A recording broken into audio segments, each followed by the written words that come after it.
서울 한복판에 위치한 인왕산. 이곳에서 아주 기이한 흔적을 발견했다는 한 사진가를 만났습니다. 인왕산의 뭐 치마바위 또는 병풍바위라도 얘기하는 집은 암벽, 수직 절벽이에요. 인왕산 사진을 찍어 보니까 뭔지는 모르겠지만 뭔가는 그렇게 파여져 있는 흔적을 이제 저희가 본 거죠. 해발 330m 인왕산 봉우리 아래 위치한 병풍바위. 우연히 바위 사진을 찍다가 의문의 흔적을 발견했다는 건데 그렇게 산에 오르길 20여 분이 흘렀을까 갑자기 한 곳에 멈춰선 제보자. 여기에서 보는 앵글이 가장 정면에서 보이는 앵글이에요. 어딘데요, 어디? 저 위에 이제 넓은 바위죠. 바위? 저기 위에 있는 바위요? 예. 멀리 떨어져 있지만 한눈에 봐도 거대한 사이즈에 깎아질 듯 가파른 절벽. 대체 저곳에 어떤 흔적이 있던 건지 근접 촬영이 가능한 카메라로 확인해 보기로 했는데 피님 이거 잠깐 와서 보세요. 이런 모양이에요.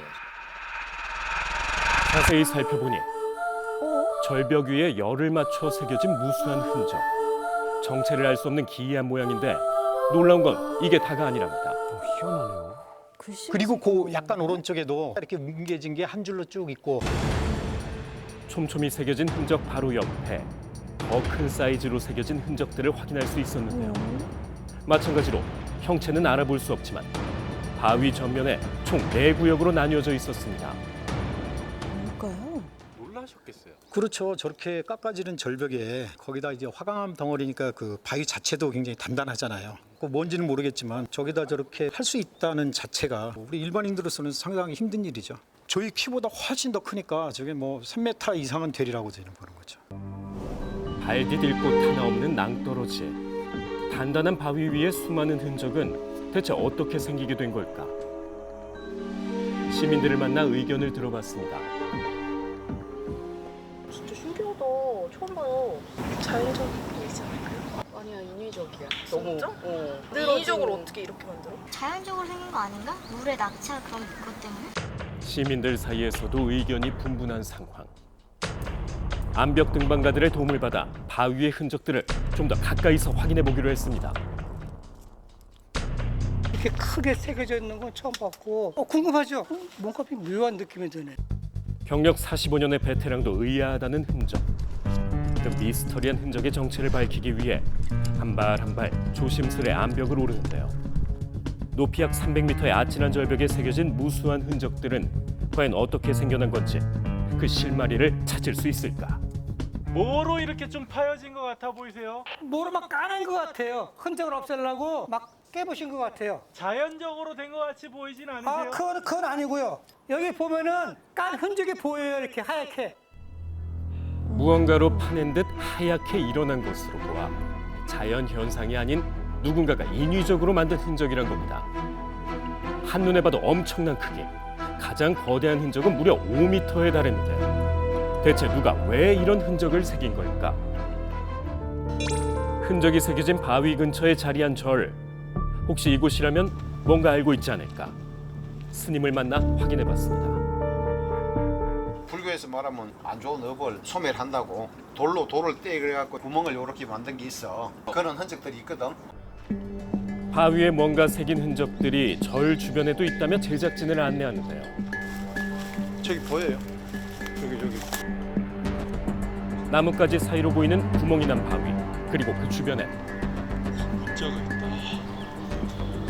의문의 흔적과 비슷한 형태의 글자가 새겨져 있었는데 그렇다면 병풍바위의 흔적도 종교적인 의미를 담은 글자는 아닐까? 절반은 관련 없는 거죠. 사람 키 높이 정도 될까 말까 한 거기에 뭐 나무아미타불, 뭐 관세음보살 그 정도지 막 저 정도로 대대적으로 자연을 훼손할 정도로 저런 건 없죠. 간혹 바위에 뭔가를 새기긴 하지만 병풍바위에 새겨진 흔적만큼 대규모로 새기진 않는다는 건데 유교 문화에는 유교 경전 그 문구를 큰 바위에다가 새기는 그 문화가 있죠. 옛날 선비들이 유교적 글씨 써가지고 사람 시켜서.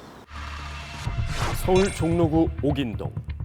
옛 선비들이 자주 모이던 장소의 바위에선 그들이 새긴 글자가 발견되기도 했는데요. 병풍바위의 흔적 또한 선비들이 남긴 건 아닐까? 당시 바위에 글을 새기는 작업이 어떻게 이루어졌는지 알아보기 위해 전문가를 찾았습니다. 각자거든요. 이게 그 돌이니까 석각 새기고자 하는 거를 붓으로다가 글을 써가지고 새겨 들어가는 거죠.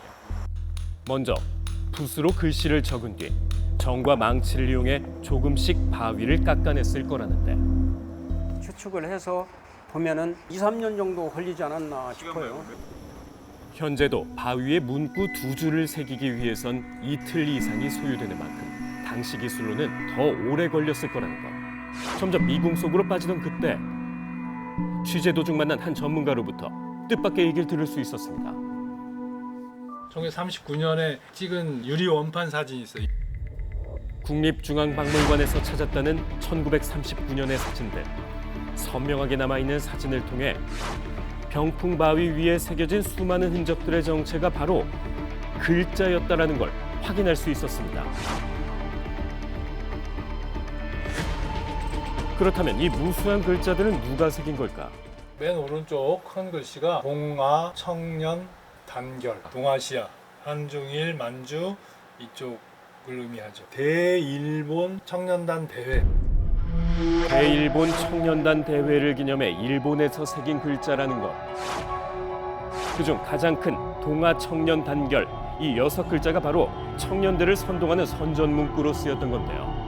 일본은 대체 왜 이런 글을 인왕산 바위에 새겼던 걸까? 1939년이면 굉장히 일본으로 놓고 봤을 경우에 어려운 시기거든요. 중일 전쟁을 해서 잔뜩 벌려는 났는데 뒤로 갈수록 물자 조달이라든가 이런 게 시달리게 되는 거거든요. 그래갖고 조선, 만주, 그다음에 몽골, 대만 지배하고 있는 이쪽에 있는 청년들을 다 불러 모은 거거든요.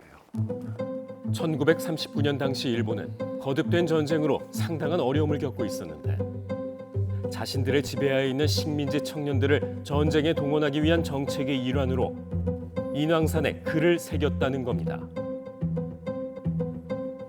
그렇다면 많은 장소 중 왜 하필 인왕산 병풍바위를 택했던 걸까? 잘 내려다볼 수 있고 경성 부민들이 경건한 마음으로 올려다볼 수 있는 장소. 쉽게 말하면은 거기를 올려다봐야 일본을 올려다보는 거잖아요. 그럴 만한 데로 고른 게 여기다 이거죠. 일제강점기, 당시 일본은 자신들의 이익을 위해 수많은 조선인을 강제로 동원했는데 그런 자신들의 행동에 정당성을 부여하고자 조선인들이 경외심을 가지고 글자를 올려다볼 수 있도록 고른 곳이 바로 인왕산이었던 겁니다. 하지만 현재 바위에 새겨진 글자들은 형체를 알아볼 수 없을 만큼 지워져 있었는데 1950년도 2월 달 82만 원의 예산을 들여서 글자들을 제거한다 하더라 이렇게 추정을 합니다. 끔찍했던 식민 지배가 끝난 후 누군가 일제의 흔적을 지우기 위해 글자들을 지워냈고 지금의 형태로 남은 게 아닐까 추측된답니다. 끝나지 않을 것만 같았던 일제강점기. 해방 후 국내 곳곳에 남아있던 일제의 흔적을 지우기 위한 노력들은 계속되어 왔고 최근 광화문에선 일제가 지워버린 월대의 복원이 진행 중인 상황. 희미해져가는 역사, 시민들의 생각은 어떨까? 당연히 알아야죠. 아는 거랑 모르는 거 차이는 크죠. 역사니까 알고 우리도 알아야 된다고 생각을 해요. 사실 그런 일을 갖다 우리가 겪을 수는 없잖아요. 그러니까. 78년의 세월이 지나고 누구 하나 관심 갖는 이 없이 형태조차 알 수 없게 된 흔적. 절대 잊어선 안 될 역사에 새겨진 아픈 흉터입니다.